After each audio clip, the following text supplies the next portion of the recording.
আরে ও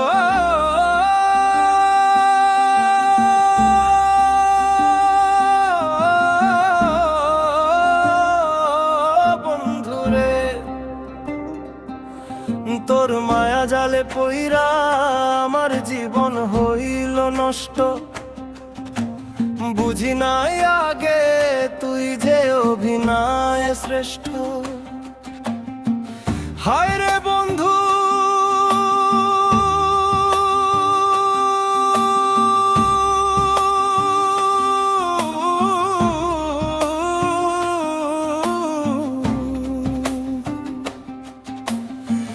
তুই যে অভিনয়ে শ্রেষ্ঠ। আমার সরল মনে দাগ লাগাইলি, করলি উচাটন। কেন দিলি এত কষ্ট, কি ছিল কারণ রে? পাষাণ কি ছিল কারণ?